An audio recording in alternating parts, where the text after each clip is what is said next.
This podcast is brought to you by Most Valuable Podcasts, leading the league in podcasting entertainment.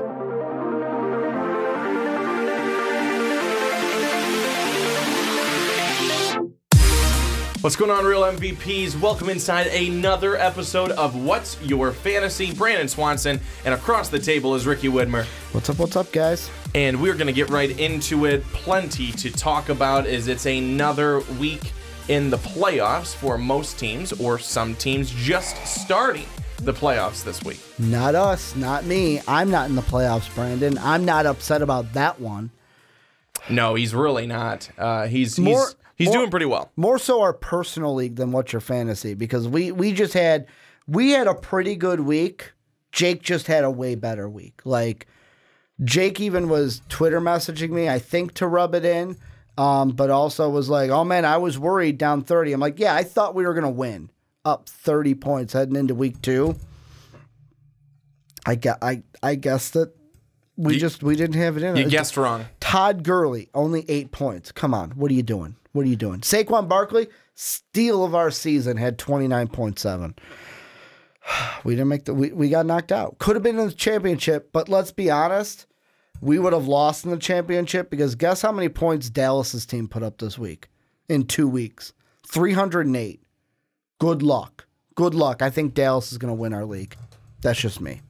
Well, good for Dallas. And moving right into everything else, the housekeeping here at the beginning. If you want to support MVP, head over to patreon.com and become a patron for just $1 a month. You can do that for $10 a month. You can come on any podcast and talk about anything that you would like. Also, check out MVP t-shirts over at mostvaluablepodcast.com. They're being modeled there by Dave Oster. And finally, head over to iTunes and give us that 5-star rating if you believe that we are worthy. And I hope we are. So, Ricky, just explain. You already said we've been knocked out, and we have, but in the What's Your Fantasy League, but explain how it came to be. So, how it came to be, I actually have to pull up our box score again because I get sick looking at it. So, after week 13, we were up 132.5 to 102.4. I was pretty confident, thought we would get the win. Week 14 alone, we lost 168.8 to 124.3, which was enough to lose by 171.3 to 156.8. If you look at it, Adam Thielen didn't have his normal game, but like 12.8 isn't terrible, but for Thielen it is. Todd Gurley only had 8.8. Houston's kicker, only 3 points. Like, all it was extra points for him in that game, and he's a guy that's been 11, 12, and then 21 that first week. He really helped us get to that 30-point lead.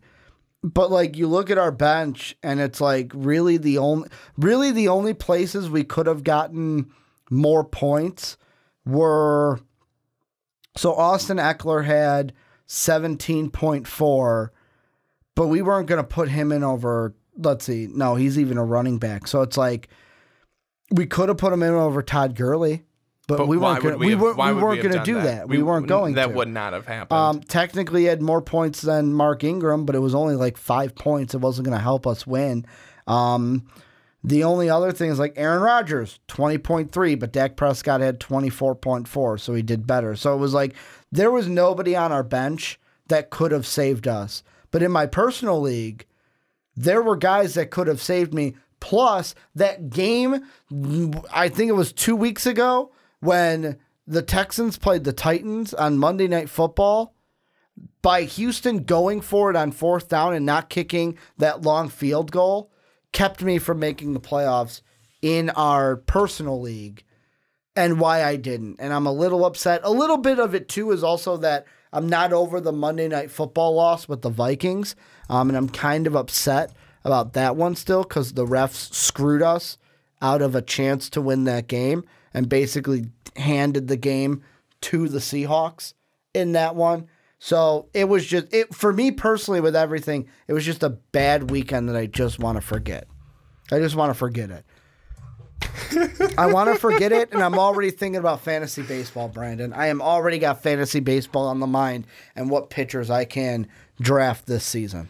Well, when Ricky's already thinking about baseball, you know that his football season is over, which it is. And that's tough. But you gave it a good run, Ricky, and you know, the some of fans, us aren't as lucky to get into the playoffs like you, Brandon. Just luck yourself into the playoffs because Dave loses. I'll be honest with you, and I did not think that I had any chance. I know, especially that's what makes it worse. The way that you were talking about it, and for the last like 2 weeks, you made it seem to me like I had no chance. Well, so I was just kind of going. I was just kind of going in with, not gonna make it. I just didn't think Dave was gonna lose. To Sean? I mean, Sean's had a powerhouse team pretty much all season long. Yeah, but I mean, Dave's had a team that has been showing up as of late.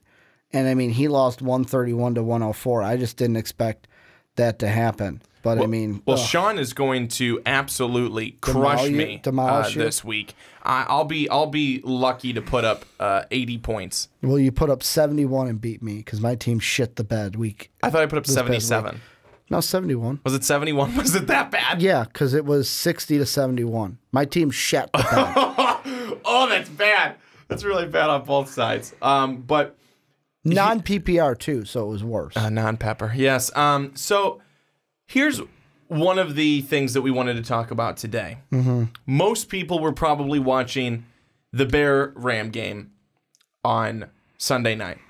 And if you were most likely shocked by what you were seeing. Not necessarily maybe the fact that the Bears won, but in the fact that the Rams scored 6 points and how bad both Mitch Trubisky and Jared Goff played. Jared Goff with 4 interceptions, Trubisky with 3. Gurley was awful. Only, I think, ended up for fantasy owners getting around 8 points or so. It was a really bad game for big-name fantasy players. And Ricky, my question to you is this going to be an issue kind of coming down the pike here in these last couple of weeks? Are big-name fantasy players running into some matchups and running into some weather situations that are going to hold them down and make them struggle? Are we going to see, most likely not Todd Gurley or Jared Goff again, but guys at their caliber really struggle because of, one, they went up against a very good Bears defense, and two, they went into not the frozen tundra of Lambeau Field, but the 26 degrees of Chicago? Yeah, I'll tell you. And the one that I'm looking at, this might make you smile because Sean's got him, but Alvin Kamara. And the reason why I say that is, watch, I'm going to say this, and then he's going to have just a ridiculous game. But, like, Carolina's defense hasn't been terrible against the run, where you look at the points by their opponents the last few games are their defense against the teams that they had. 21.7 with the Cleveland Browns, but like 8.7 Tampa Bay, 19.9 with Seattle. Tampa Bay again, 9.7. Washington, Philly, 13.4, 11.6. Some of those you can say were matchups. You could also say that, Alvin Kamara is more of that James Conner, more of that Nick Chubb, more of that Ezekiel Elliott level. He's going to be fine.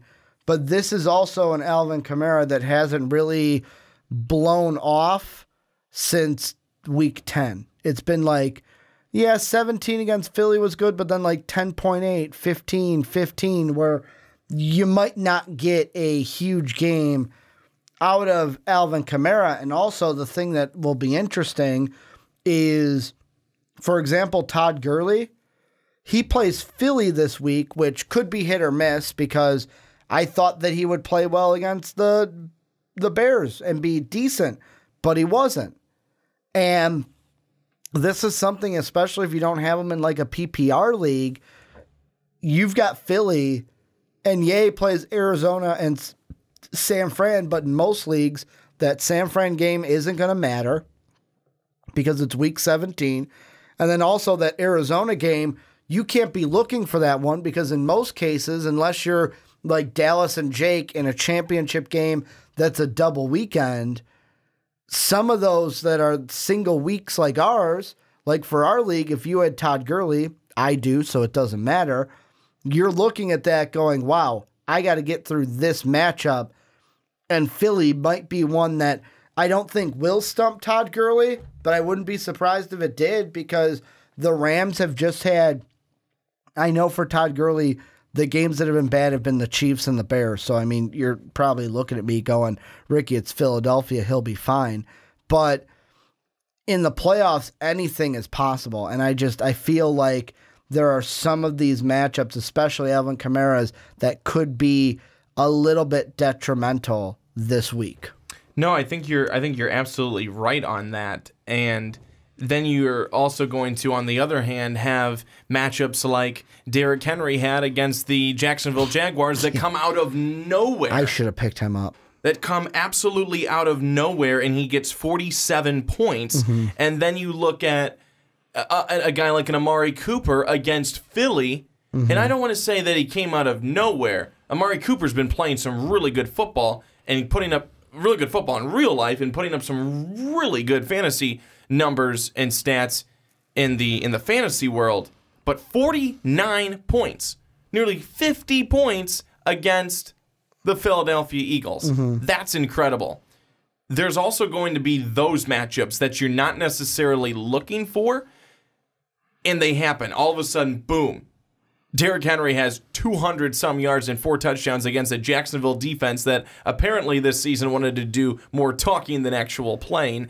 And you have, of course, like I said, Amari Cooper coming out for his 49 points. So it's also now at the point where you have to try and, again, it's not even necessarily going with the guy who's, he's been doing really well all season. I'll go with him. It's really trying to find the diamond in the rough here. Mm-hmm. Derrick Henry was the diamond in the rough last week. Guys like Alvin Kamara, they're on someone's team. It's trying to find that, Derrick Henry, will he end up having another solid week? 47 points? It's not likely.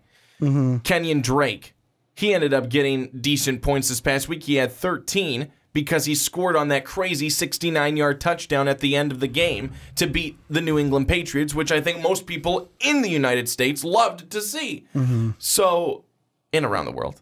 But I think that it's trying to find guys like that. Now, I know I mentioned running backs here, but running backs are a spot where I think a lot of people are still looking. Or even tight end. I don't remember if you mentioned this, correct me if I'm wrong, but like Melvin Gordon. Yeah. He's injured. Yep. That's another thing that hurt me down the stretch. The last 2 weeks, he's been injured.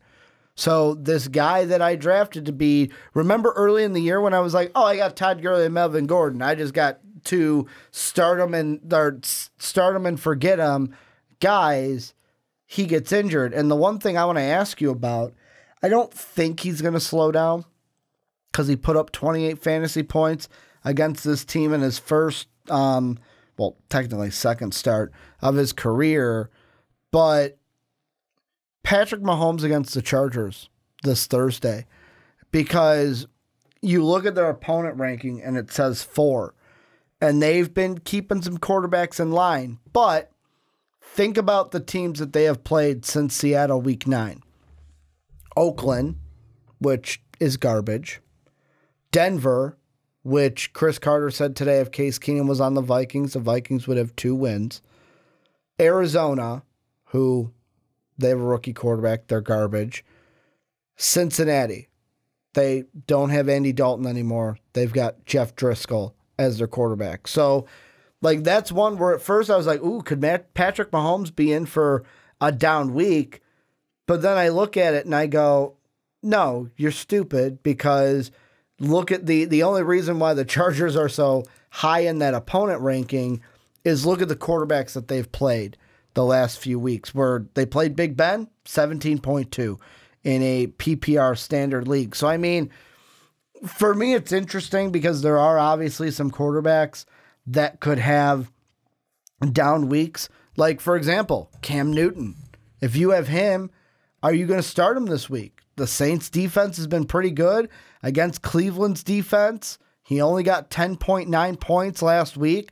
I mean, Matt Ryan, he's a guy that, coming off the Green Bay game had 20 points, But against Baltimore, had 7.6. Against Arizona, he should be able to be okay. But Arizona's a defense where against Matt Stafford, they showed up this past weekend. So it's like, are they going to be able to show up this weekend against Matt Ryan?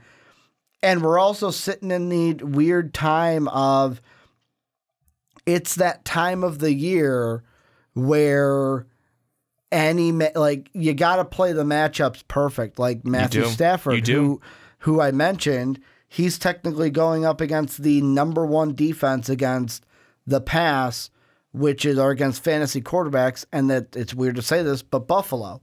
So it's one of those where Cam Newton, to me, I'll be honest, I would sit him. I would find a different option. And one option that I personally like, because if he plays, he's been doing well. He's done well for my team.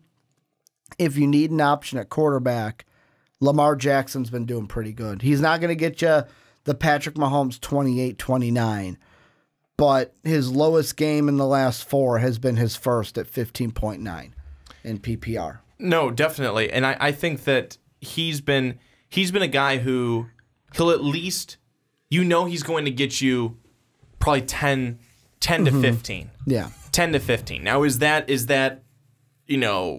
just blowing him out? No, absolutely not. But if you're in dire straits for a guy at the quarterback position, certainly someone to be able to go and pick up, especially for a week. Mm-hmm. Or, again, I don't know, because of the fact that where he is in terms of on people's teams, but especially after the showing that he just had this past week. How about Dak Prescott?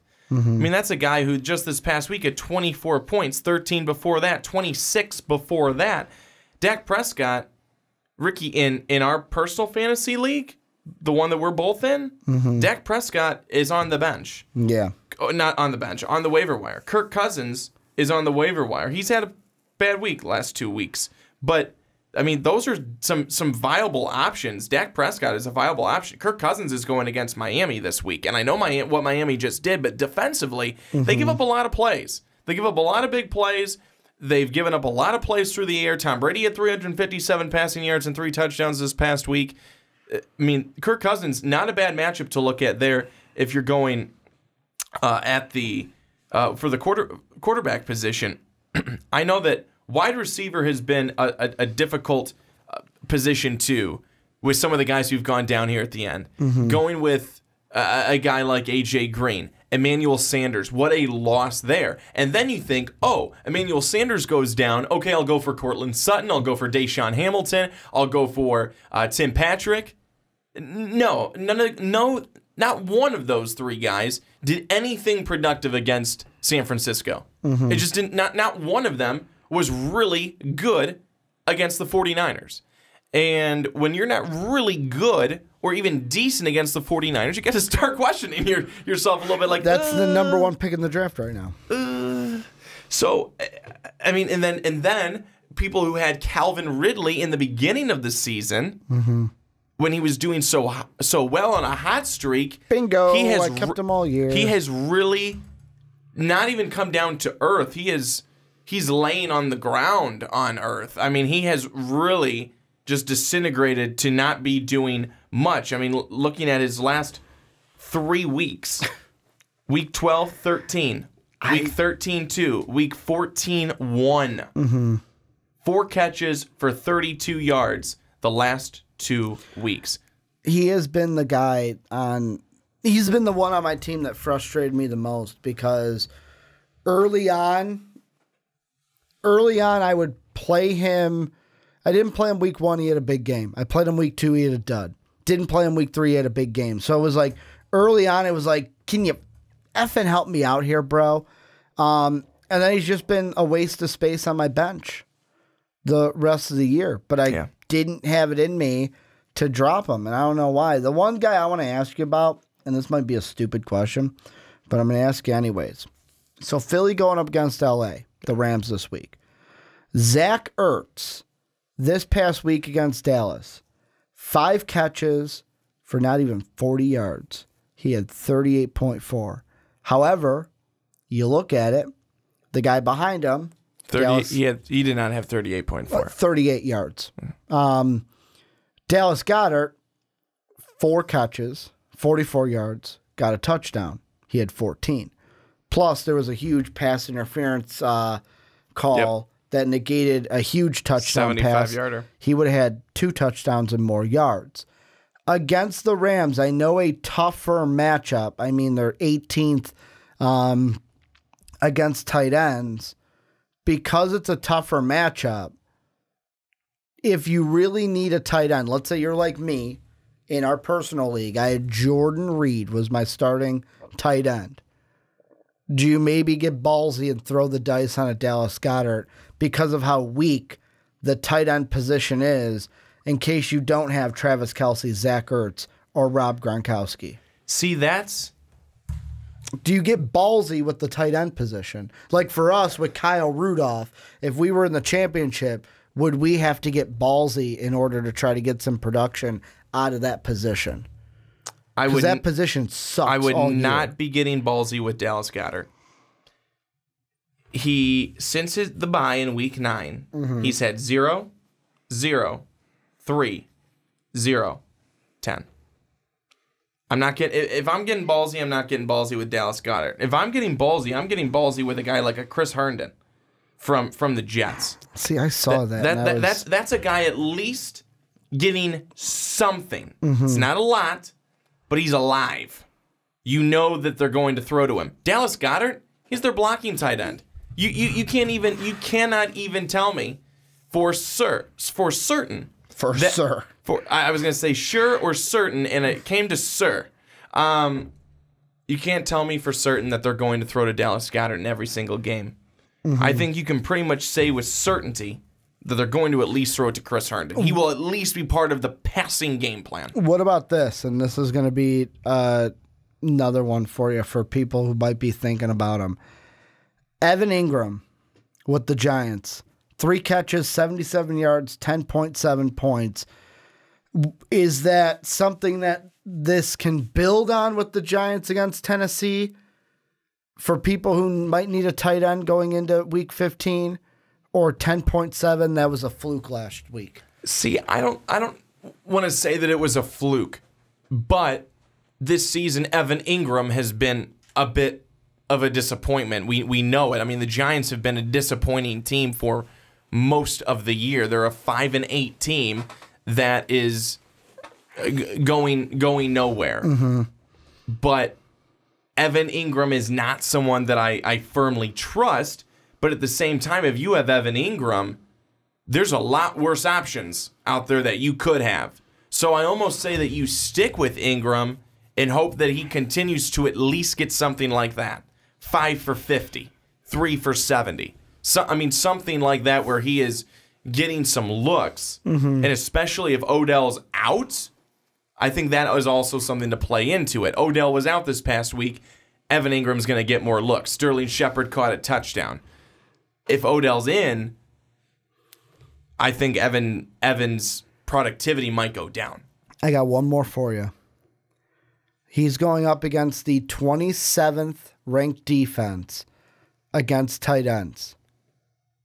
David Njoku. He's a guy that, against Cincy, got a touchdown, 63 yards, 17.3 points. Since then, 3.8, 6.5. He's a guy that ever since Week 8 has gotten some points, has had a breakout game, like I said, against Cincy. Could a game against Denver be a game that he gets some looks from Baker Mayfield and might be a matchup guy that you put in your lineup? Because like I said, I'm asking a lot about tight ends because it's like a barren wasteland. It's Travis Kelce, not really Rob Gronkowski until late this season.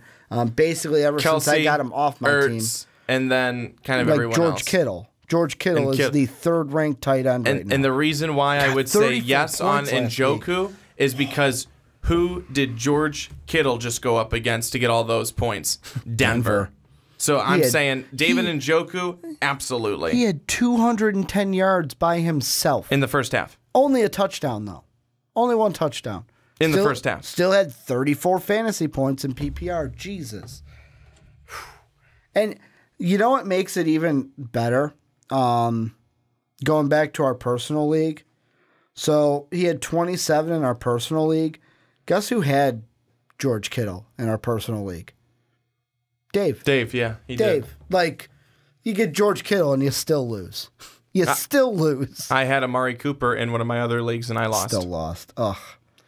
So I think that David Njoku, my answer would be absolutely plug in Njoku and play him, because I'm not saying he's going to get 210 yards. Not a chance, but could he have a solid 50 and a touchdown? That's very doable. I mean, let's be honest. The 49ers don't have much to throw to anyways, so that plays into it as well.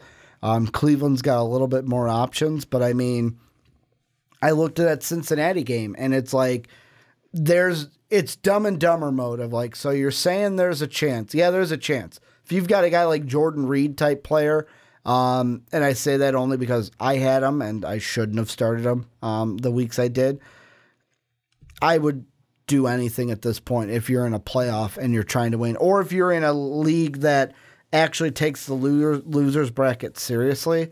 No offense to Mark, but I know he tries to like penalize the losers bracket. It's not that big of a thing. Like, I told him today when I came into the onside kick, I'm like, I am confident that I will not check the rest of the year. I'm just going to leave my lineup like it is, and I'll still not lose the losers bracket because I just don't care about it. Ricky, give me a list of 3 players, 3 on both sides. Give me a list of 3 players that you are absolutely confident in down the stretch, and 3 players that you are not so sure if they're going to be giving fantasy owners the production that they would like. So I'm going to go with some duh ones for the guys that I am really confident in. Number 1, Saquon Barkley. Like, I don't care that Tennessee's defense has been good against running backs. I am confident in Saquon Barkley. Number 2, Patrick Mahomes. He is one. I don't care if the Chargers are the 4th top-ranked defense. He's going to go ahead and get your points. The other one, it's usually, I think this is the first time I'm throwing this out there, the Saints defense. They are going to be a good defense to have. And I know you're saying, well, Ricky, they play the Panthers twice. Well, one of those is a Week 17 game. You won't have to worry about it. One of them is this week. I am high on the Saints defense. I should have started them last week. I would have started them this week if I was in the playoffs. They would be my top 3. My 3. How about before you get to that though? How about give us 2 more that are out of the category of the Todd Gurley, the Saquon Barkley, the Patrick Mahomes. 2 more outside of that group that you feel confident in these next couple of weeks.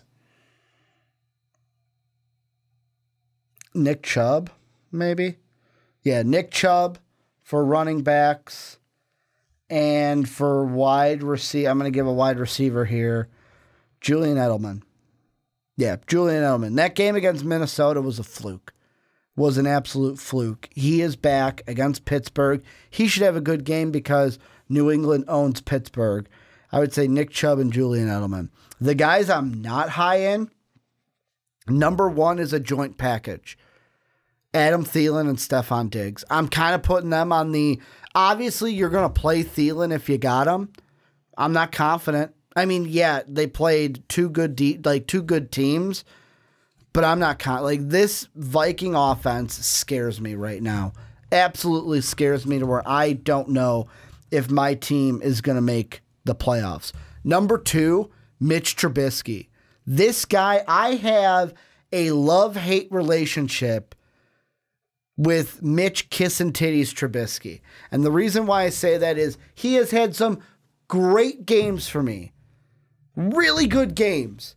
But when I need him the most, when I need you the most, Mitch, you shit the bed. Just completely shats the bed.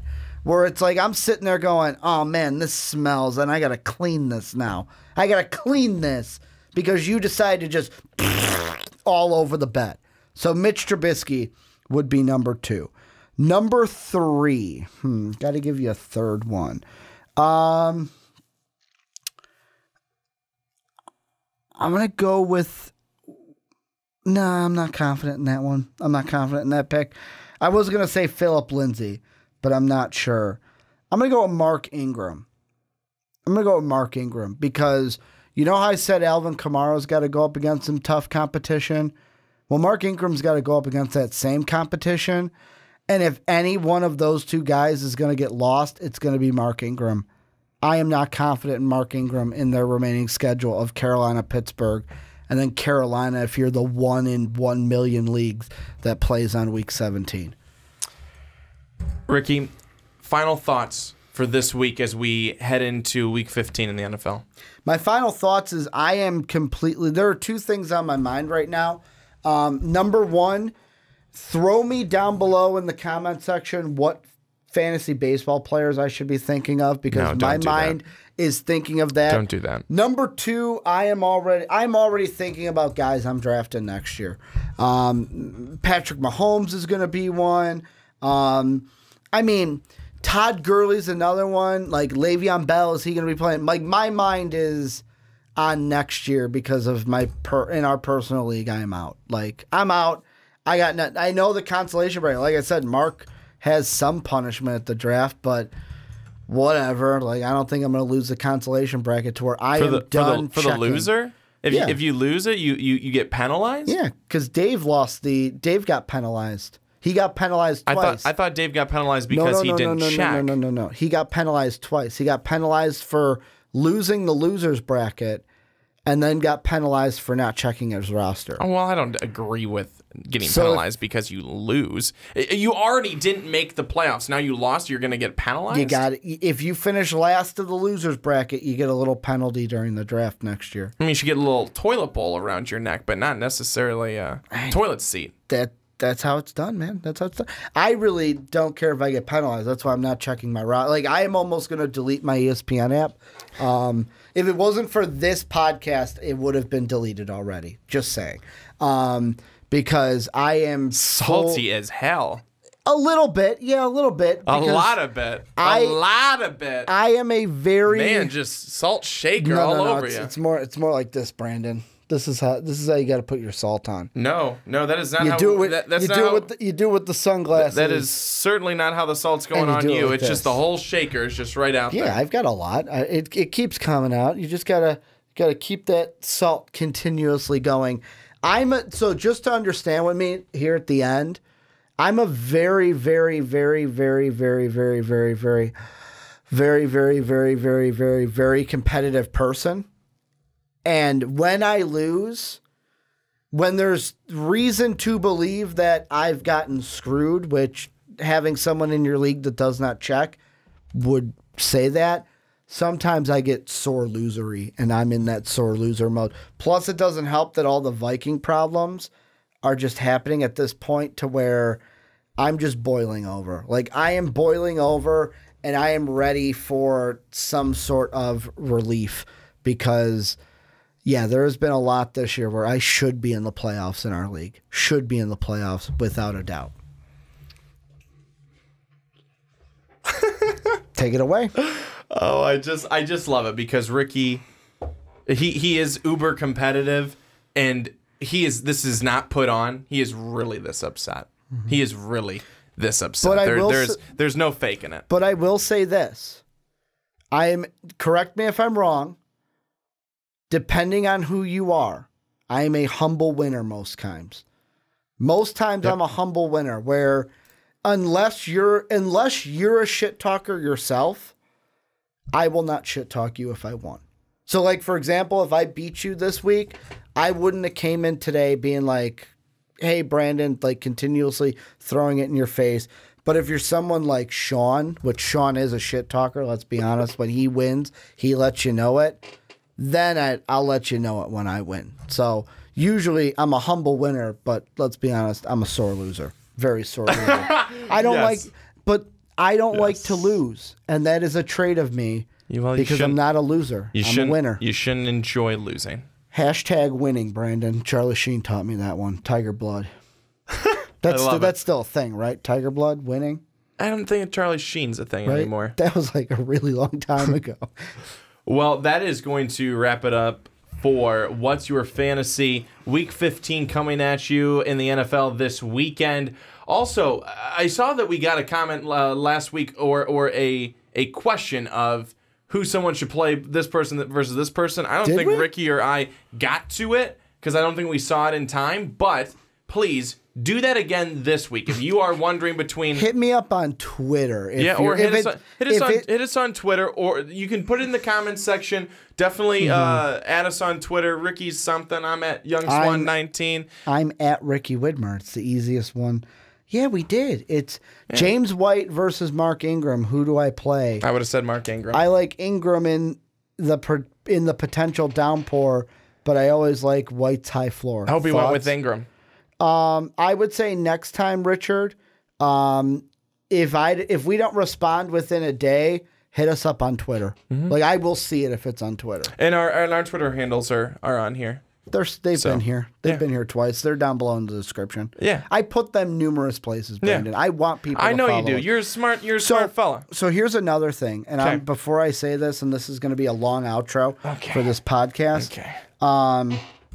Are you aware of how many Twitter followers you have?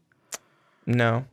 I'm going to look it up for you. Because I'm aware of how many I have because I just recently looked. All right. You're at 534. Here is something that I personally want as kind of like a personal badge of honor, and I need your guys' help. I need 297 Twitter followers. You want 1,000, don't you? I want 1,000. I am at 703. I looked at that, and I was like, I can get 1,000. Like, I want 1,000. But do you want to follow our lives in a more fun way? Follow us on Instagram. I don't have Ricky that. Doesn't have one. I do. Don't have that. I do have I live a fun life. Recently, I've been thinking about getting one. You should. I just don't know what I would take pictures of. My dogs? Is that what people do? You could. I mean, my dogs? I could show you what mine looks like. Yeah, but we live totally different lives. Yeah, we do. We do. You actually do stuff. Oh, I all the time. And I just sit at home. I go home. I put there's a chain attached to my coffee table downstairs. I just put that around my ankle so I can't get too far from the computer, because if I get too far, none of this gets edited, and I just call it the dungeon. And I lock myself in the dungeon, and I edit these podcasts, and I make sure they try to go up on time, and make sure this thing keeps running. Well, some things fall through the cracks, but that's times when you got to try to sleep sometimes. The dungeon, man. That's what I call it. I guess. We're still waiting for that intern. Do any of you guys want to be interns? Maybe we'll let you. Yeah, we can't pay, though. We're not there yet. It's the experience. That's what internships are for. That's what they say, right? All right. Well, we're getting a little long-winded here. Long in the tooth. So sorry for that. But again, just kind of wrapping things up. Again, head over to patreon.com if you would like to support the channel and become a patron. $1 a month is all you need to do to help support, and be a patron. $10 a month, and you can come on a podcast and talk about whatever you'd like for that podcast. Head over to mostvaluablepodcast.com and buy an MVP t-shirt. We want to get more of those out on the streets for sure. And then finally, if you so choose, head over to iTunes and give us that 5-star rating. We would love to have it. And if you think that we are worth the 5 stars and the time to go to iTunes, please do that as well. Really hope you enjoyed watching and listening to us today. Banter back and forth about fantasy football. We love doing it. Even though Ricky is out of the playoffs, he still loves doing it. Do not let him fool you. So for myself, Brandon Swanson, and my man, Ricky Widmer, that is it for us. Hope you enjoyed another episode of What's Your Fantasy, and I really hope you enjoy Week 15 in the NFL. So long.